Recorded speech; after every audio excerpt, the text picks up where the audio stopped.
September 1969, a crisp New York Sunday. I enjoyed driving the cab on Sundays. Sundays and the 2 evenings a week, I drove the cab were a welcome respite from the boredom of law school. I was trolling for fares among the white and wealthy, mid-80s, Upper East Side. I saw a mocha-skinned woman dressed in a straight blue skirt, white blouse, and a pillbox hat. Now, I'm ashamed to admit that while driving the cab, I was racial profiling before it became a staple of police work. I believed it was not prejudice. I believed it was about avoiding being robbed or not wanting to go where I could not get a fare back. That was the lie I was telling myself. But the truth is, I was really just looking for white passengers. Until then, I'd had little contact with African Americans. We had a maid, Fanny, who cleaned our home 2 or 3 days a week and stayed with me when my parents traveled. Sometimes she brought her son, David, who was about my age, and we would play near our home. But we moved, and Fanny no longer worked for my mother. In high school and even college, I'd had little contact with African Americans. When I saw the woman, I slowed and checked her out and stopped. But she did not immediately grab the handle of the rear seat, the rear handle. She checked me out. She looked in the window and checked me out. And before I could bolt from this breach of driver-passenger etiquette, she was in the back seat. "Sir, would you like to make some money off the meter?" Now, money off the meter was the best money because the cab company would not get its share. She continued, "Here's the situation. I live in Harlem. The people in my building, we all go to the same church and we can't get cabs. So we'll pay you $10 per trip. There will be several trips. Sunday morning, middle-aged or elderly passengers, off the meter? Sure. You pay the fare from here to the building?" Now, this was a shamefully abusive demand, but she didn't hesitate, of course. So we drove to 137th Street. She filled the cab and I drove to the AMA church that was only a few blocks. And then I would go back for another load. When we were done, the mocha lady, who I now knew to be Sister Alice, said, "Church will be over in a couple of hours. We'll do the same coming home. That okay?" I made about $100, big money. We agreed that I would be at the building the following Sunday, and until May, most Sundays were a cash cow. Now, generally, a cab driver is invisible and deaf to the people in the back seat. People have incredible conversations in cabs.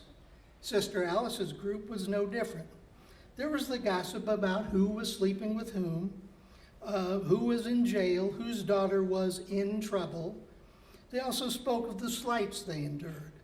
In 1969, the N-word was common, and in time, I understood the pain that word carried. After a couple of months, Sister Alice said, "Brother Richard, would you like to join us for services?" Now, I am a proudly backsliding, revolving door Jew. In on Rosh Hashanah, out on Yom Kippur, and some years I only made half or none of the trip. I had no idea what to expect. My entry caused a pin drop silence until somebody whispered, "It's the cab driver." When the choir began singing, and the minister began shouting, and hands went in the air, and people stood and praised Jesus, I was in slack-jawed amazement, and perhaps wept at the fervor and the beauty and the joy. That spring, Brother Charles died.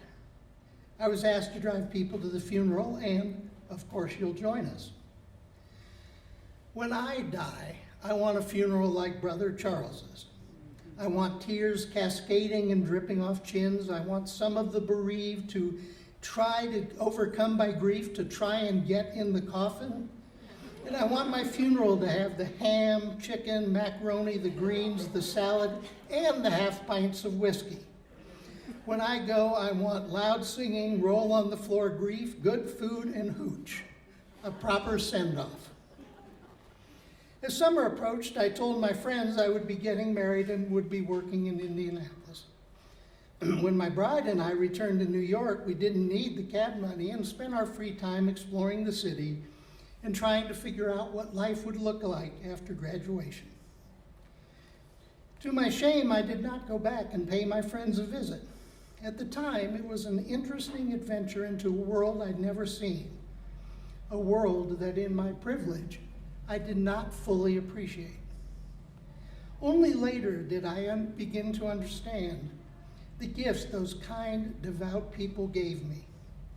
Only later did I understand that New York was little different than Indianapolis, and the slights and abuse Sister Alice and Brother Charles and their clan endured were the same indignities my black clients routinely endured. And I am ashamed, head bowed ashamed, to acknowledge that before I met Sister Alice and her church, I may have inflicted some of those indignities. I learned more about how to be a lawyer driving that cab than I ever learned in law school.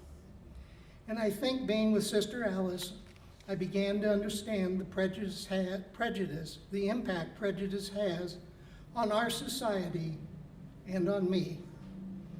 I see I have a seed of prejudice that I must constantly root out. I believe that vine of prejudice began to be starved in that church with those lovely, wonderful, giving people. And I am grateful to fate, to karma, or to the God that caused me to stop for the mocha-skinned lady in a straight blue skirt, white blouse, and pillbox hat.